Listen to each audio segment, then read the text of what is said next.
Bíblias em 2ª aos Tessalonicenses, Novo Testamento,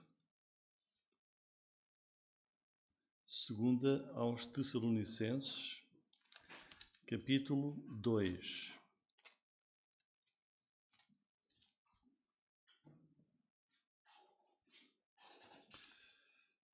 Página 1290, versículos 13 até 17. E o tema da mensagem hoje é gratidão, encorajamento e oração pelos crentes tessalonicenses. Vamos então ler aqui os versículos 13 até 17, que diz assim: Mas devemos sempre dar graças a Deus por vós, irmãos amados do Senhor, por vos ter Deus elegido desde o princípio para a salvação, em santificação do Espírito e fé da verdade, para o que pelo nosso Evangelho vos chamou, para alcançardes a glória de nosso Senhor Jesus Cristo. Então, irmãos, estai firmes e retendo as tradições que vos foram ensinadas, seja por palavra, seja por epístola nossa. E o próprio nosso Senhor Jesus Cristo e nosso Deus e Pai, que nos amou e em graça nos deu uma eterna consolação e boa esperança, console os vossos corações e vos confirme em toda a boa palavra e obra. Muito bem, estamos a prosseguir o estudo da segunda carta. Deixa-me só tentar projetar. Sobe aqui um bocadinho mais este. Esse aqui está um bocado baixo.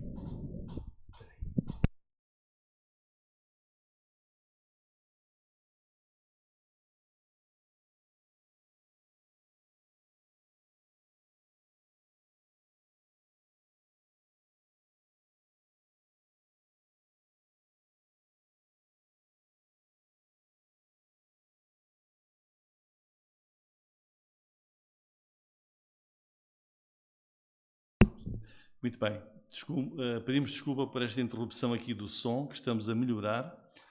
Ou seja, estamos a prosseguir o estudo da segunda carta de Paulo à igreja na cidade de Tessalónica, e o tema da mensagem hoje é gratidão, encorajamento e oração de Paulo pelos crentes tessalonicenses. E nesta secção dos versículos 13 até 17, Paulo vai prosseguir em mostrar um forte contraste entre os crentes tessalonicenses, os crentes, e os descrentes, que ele escreveu anteriormente nos versículos 10 a 12. Vejam o que ele escreveu sobre os descrentes. Com todo o engano da injustiça para os que perecem, porque não receberam o amor da verdade para se salvarem. E por isso Deus lhes enviará a operação do erro para que creiam a mentira, para que sejam julgados todos os que não creram a verdade, antes tiveram prazer na iniquidade. Esta é uma verdade bíblica que nós não podemos ignorar, que realmente a pessoa tem a decisão própria da sua responsabilidade de crer na verdade revelada por Deus para se salvar, diz o versículo 10, e quem não crer na verdade, crer em Jesus Cristo, será julgado por Deus porque teve prazer antes na iniquidade do que em Jesus Cristo. E por isso Paulo agora nos versículos seguintes, 10 até 13, que concluem o capítulo 2, ele vai mostrar melhor e acentuar esta diferença, este contraste entre os crentes em Tessalónica e os descrentes, que ele descreveu anteriormente. Estes versículos aqui são claros, que acabamos de ler, que Deus vai de facto julgar e condenar os perdidos, porque eles não creram na verdade salvadora, mas creram, como diz o versículo 10, na mentira do anticristo, porque este capítulo 2 dá-nos a revelação dessa personagem que virá dominar o mundo, o anticristo, que aí é chamado por Paulo como o iníquo, o homem da iniquidade, e vai conduzir à perdição aqueles que não creram na verdade de Jesus. Vão ter o mesmo destino do anticristo. E agora, versículos 13 e 14, Paulo começa por mostrar uma grande gratidão pelos crentes tessalonicenses. Ele diz: mas devemos sempre dar graças a Deus por vós, irmãos amados do Senhor. Dar graças a Deus por vós. É isto que Paulo faz pelos crentes, que ele bem conhece e quem está a escrever esta carta.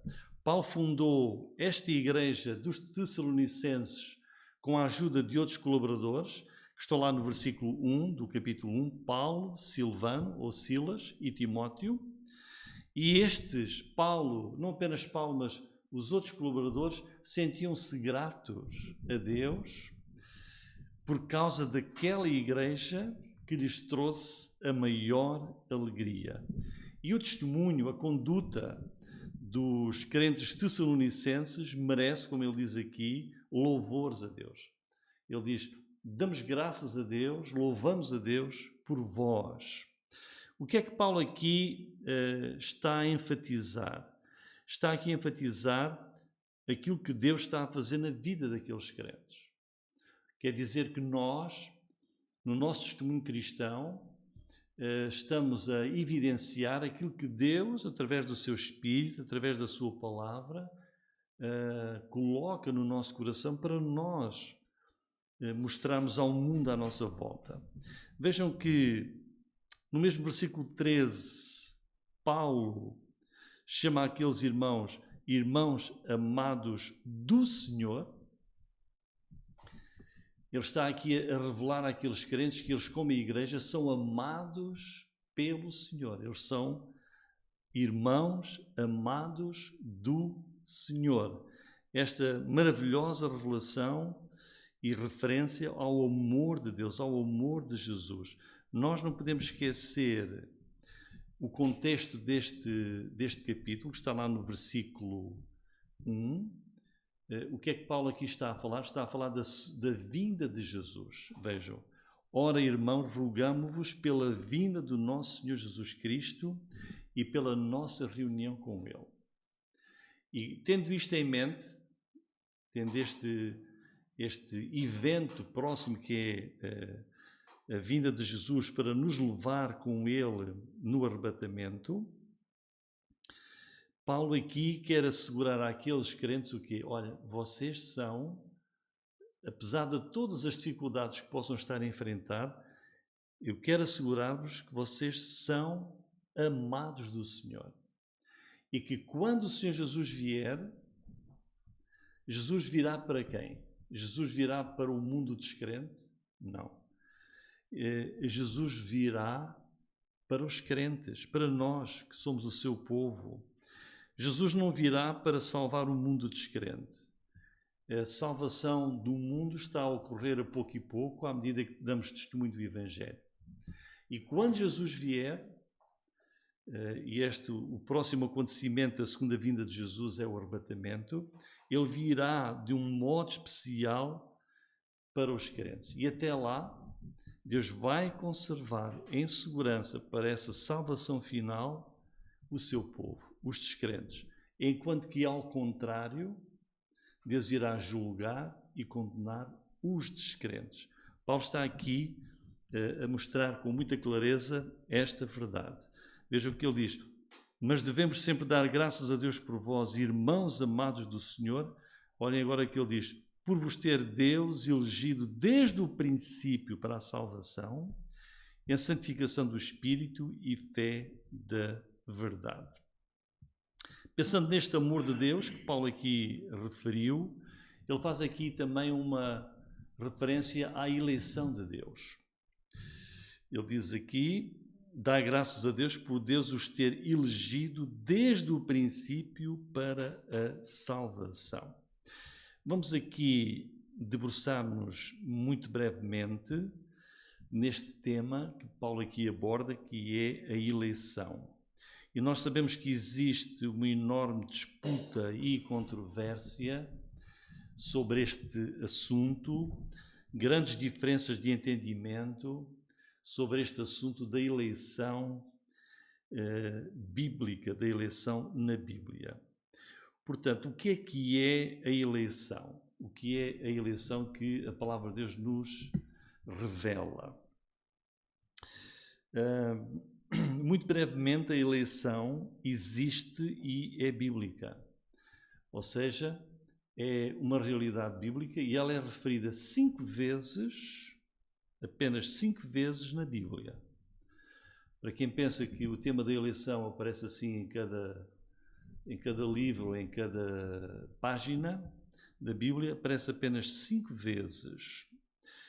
E muitas vezes, para nós aprendermos bem sobre uma coisa, precisamos de perceber o que ela não é. E às vezes percebemos melhor quando começamos por ver aquilo que a eleição não é. O que é a eleição que Paulo aqui refere? Deus vos ter elegido desde o princípio para a salvação. O que é que a eleição não é? As chamadas doutrinas da graça, ou calvinismo, diz o quê sobre a eleição? Crê e ensinam que na eternidade, ainda antes de Deus ter criado o universo, o homem, o mundo, antes do homem existir, por um decreto divino, Deus escolheu para a salvação, Deus elegeu para a salvação aquelas pessoas que iriam ser salvas. E Jesus, o Salvador, veio ao mundo e ele morreu na cruz, num sacrifício, apenas por esses que Deus elegeu antes, desde a fundação do mundo. Só esses, e só por esses é que Jesus morreu e só esses vão ser salvos. Aqueles que não fizeram parte da eleição de Deus para a salvação, são chamados réprobos, foram reprovados, não foram eleitos e por isso estão eternamente perdidos. Jesus veio ao mundo e não morreu por eles. Morreu apenas pelos eleitos. E não há nada que esses que não foram eleitos possam fazer para poderem ter a salvação. Isto é o que, muito resumidamente, o calvinismo e as doutrinas chamadas da graça dizem sobre a eleição. Agora vamos ver num dos livros que é mais usado como base para essa doutrina. Vamos ver aqui em Efésios, capítulo 1, versículo 3. O que é que nós vemos aqui? Que é um capítulo que fala bastante sobre a eleição. O que é que Paulo aqui diz? Efésios capítulo 1, versículo 3. Bendito o Deus e Pai de nosso Senhor Jesus Cristo, o qual nos abençoou com todas as bênçãos espirituais nos lugares celestiais em Cristo. Como também nos elegeu nele, antes da fundação do mundo. Vejam, este versículo é importante. Então, antes da fundação do mundo, Paulo está a dizer, Deus nos elegeu nele em Cristo, diz aí para a salvação, para que fôssemos santos e irrepreensíveis diante dele e em amor. E nos predestinou para filhos de adoção, por Jesus Cristo, para si mesmo, segundo o beneplácito da sua vontade, para o louvor da sua glória, para o louvor da glória da sua graça, pela qual nos fez agradáveis a si no amado, em quem temos a redenção pelo seu sangue. Portanto, se forem reparando, Cristo é o centro, tudo aquilo que Deus fez é em Cristo e por causa de Cristo. Versículo 7, em quem temos a redenção pelo seu sangue, a remissão das ofensas, segundo as riquezas da sua graça, que ele fez abundar para connosco em toda a sabedoria e prudência, descobrindo-nos o mistério da sua vontade, segundo o seu beneplácito, que propusera em si mesmo, de tornar a congregar em Cristo todas as coisas na dispensação da plenitude dos tempos, tanto as que estão nos céus como as que estão na terra. Nele quer dizer em Cristo, em quem também fomos feitos herança, havendo sido predestinados, conforme o propósito daquilo que faz todas as coisas, segundo o conselho da sua vontade, com o fim de sermos, para louvor da sua glória, nós, os que primeiro esperamos em Cristo, em quem também vós estáis, depois que ouvistes a palavra da verdade, o evangelho da vossa salvação, e tendo nele também crido, fostes selados com o Espírito Santo da promessa. O versículo 4 fala muito em concreto sobre a eleição, não diz que a eleição é para a salvação, mas diz que fomos eleitos em Jesus para quê? Para que os crentes em Jesus sejam santos e irrepreensíveis. O que é que Paulo está aqui a dizer? Que é o que nós temos que ler todo o contexto para nós percebermos. Deus decidiu eleger, escolher para a salvação todas as pessoas que se arrependerem e crerem em Cristo. Portanto, a eleição é toda a pessoa que a eleição é, Deus decidiu e decretou, toda a pessoa que crer em Jesus é eleito para a salvação. Não diz que, não está aqui a dizer que Deus, eu vou eleger alguns para a salvação e os que não forem eleitos estão perdidos. Está aqui a dizer, versículo 4, como também nos elegeu nele antes da fundação do mundo, Paulo está a falar dos crentes, para que nós fôssemos santos e irrepreensíveis diante dele. E todo o contexto aqui diz que a eleição é em Cristo, que Deus predestinou para serem seus filhos, para serem salvos por Cristo. Todos aqueles que creem em Cristo são eleitos para serem filhos de Deus. Deus escolhe em Cristo. Não há eleição de uns e reprovação de outros. Voltando então ao nosso texto,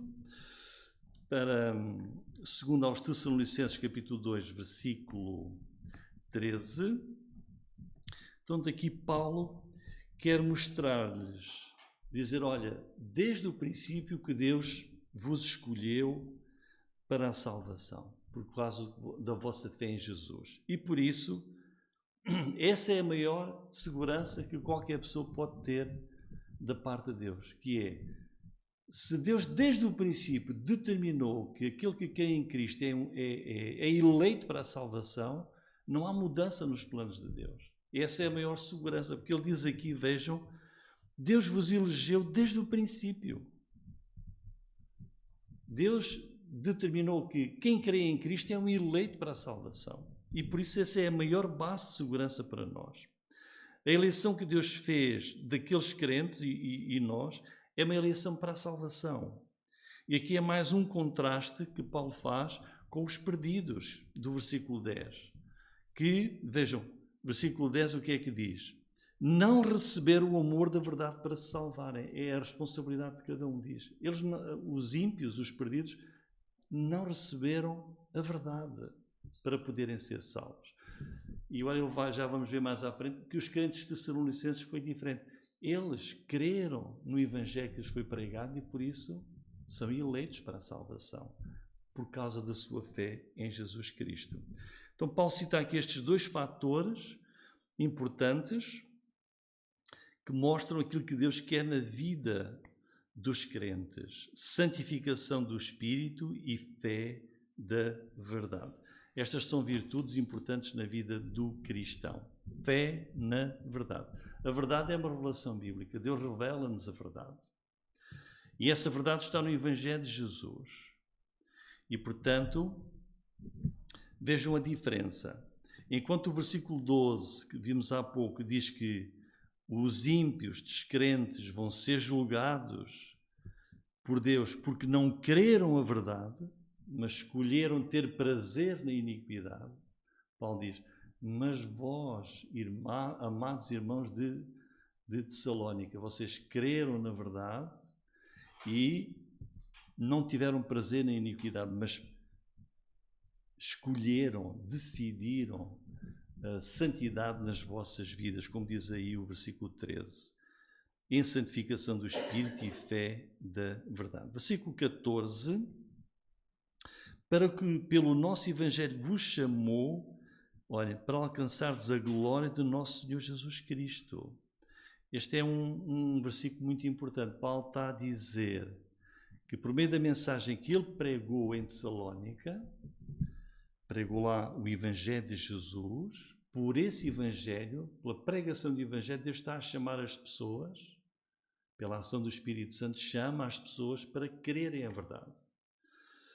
Enquanto os ímpios não creram, os crentes, outros em Tessalónica, creram. São estes crentes que fazem parte da igreja.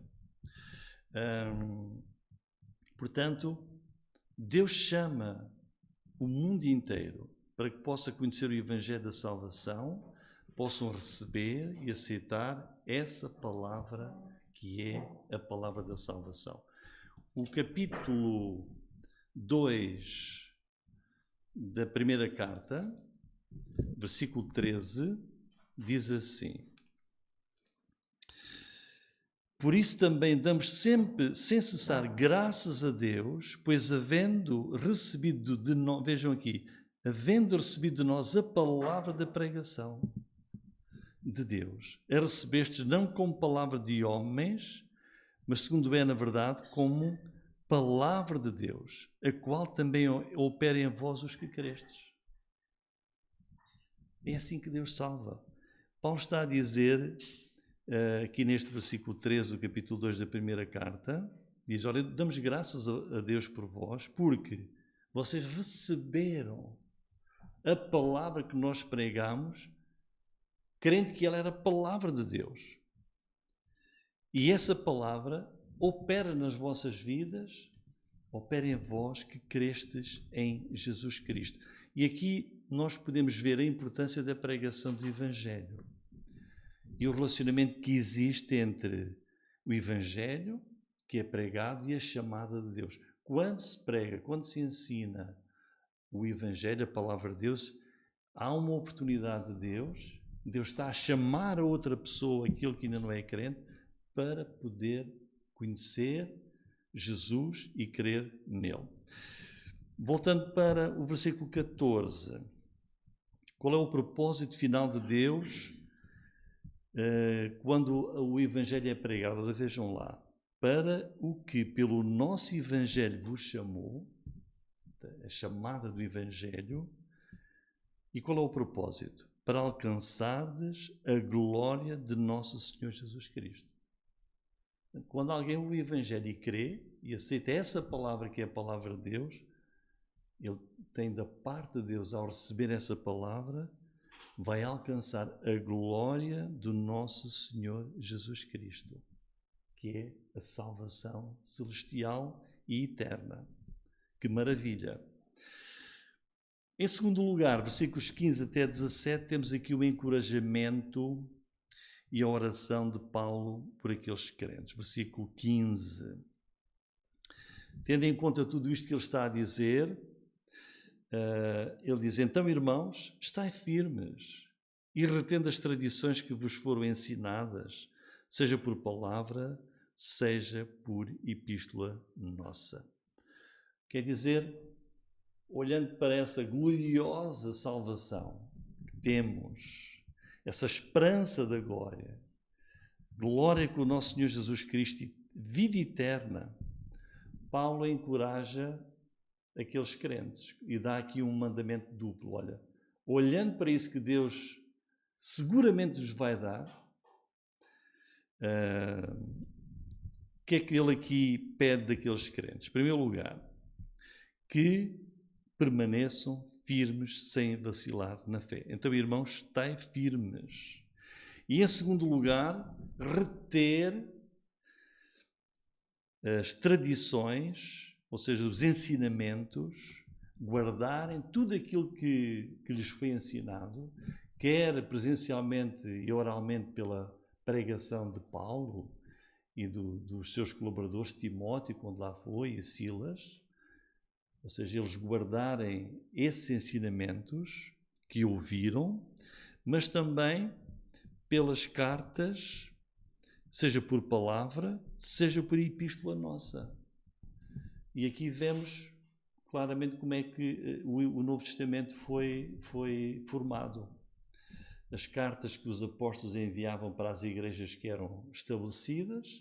Eles iam lá, pregavam o Evangelho, muitos criam, eram ensinados, como aqui estamos a falar, oralmente, e depois as cartas que foram escritas, como Paulo escreveu 2 aos Tessalonicenses, escreveu Paulo, e não apenas, os outros apóstolos, muitas cartas.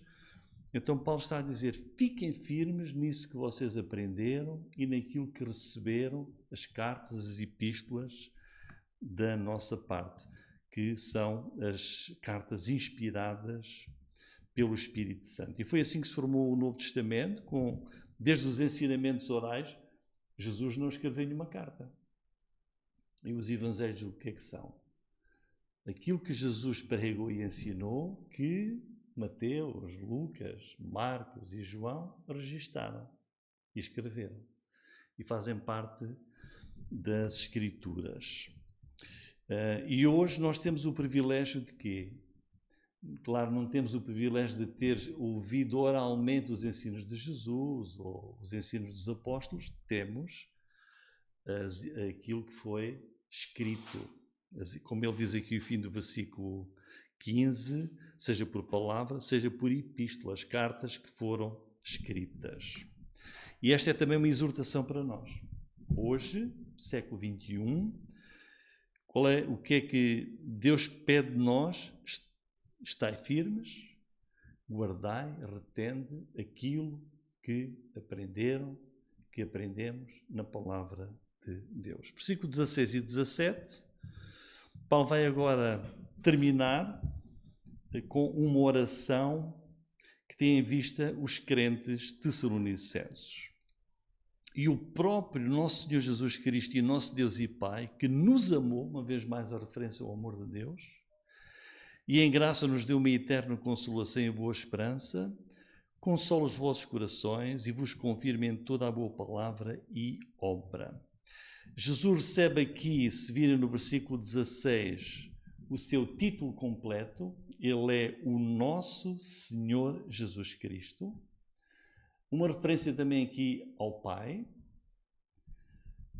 O nosso relacionamento espiritual com o nosso Senhor Jesus Cristo e com o nosso Deus e Pai. E de seguida vemos aqui uma das qualidades principais da natureza de Deus, que é o amor de Deus, que nos amou, e a sua graça, que é um favor que Deus nos concede sem nós o termos merecido. Aqueles crentes tessalonicenses não mereciam, mas a bondade de Deus enviou-lhes o Evangelho da salvação, que eles ouviram e no qual creram. E se os irmãos abrirem para vermos a diferença em Atos capítulo 17,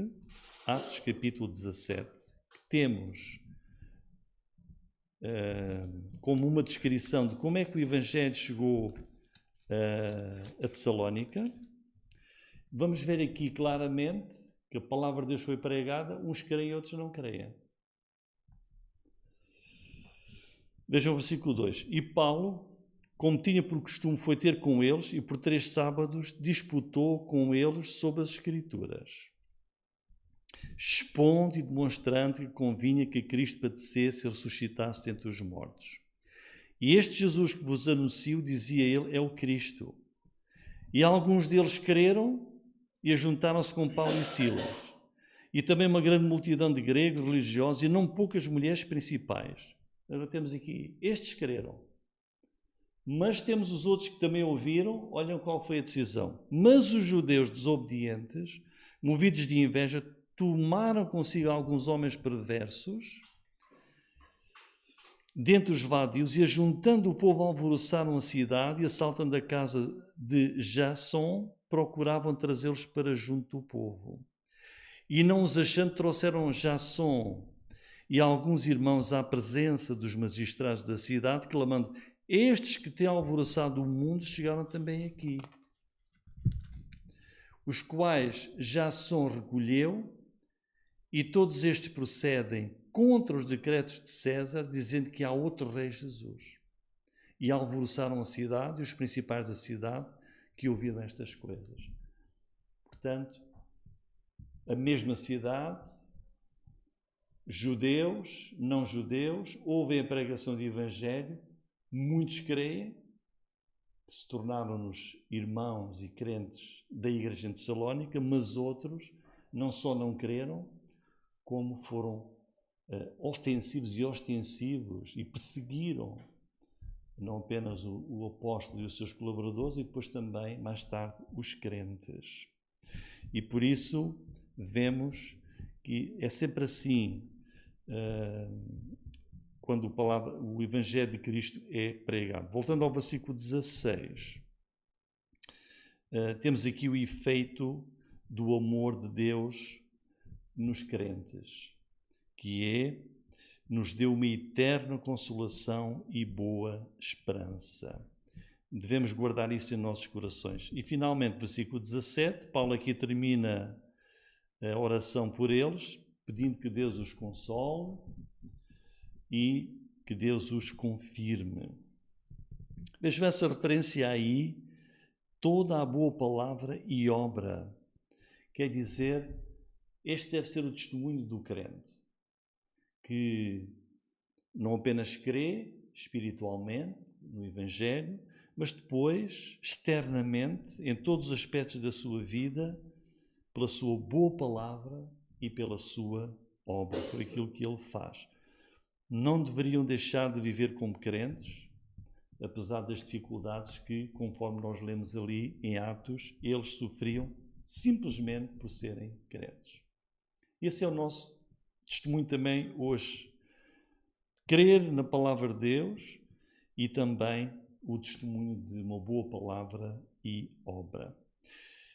Portanto, temos aqui em foco, neste final do capítulo 2, o testemunho da vida cristã, a conduta do crente, a vida inteira do crente em todas as suas atividades. E é nisto que Paulo queria que os crentes tessalonicenses se firmassem. Estai firmes, não apenas na sua fé, mas também na sua esperança e na consolação que Deus faz e que Deus opera nas suas vidas. Vamos concluir na mesma linha daquilo que Paulo escreveu aos crentes em Tessalónica, aquilo que Paulo escreveu também a outra igreja dos Colossenses, no capítulo 3, versículo 17, onde ele diz: e quanto fizerdes, olhem, por palavras ou por obras, o que ele disse ali há pouco, fez também a boa palavra e a obra, tudo quanto fizerdes por palavras ou por obras, fazei tudo em nome do Senhor Jesus, dando por ele graças a Deus Pai. E foi por isto mesmo que Paulo concluiu o capítulo 2, orando pelos crentes tessalonicenses. Amém, irmãos.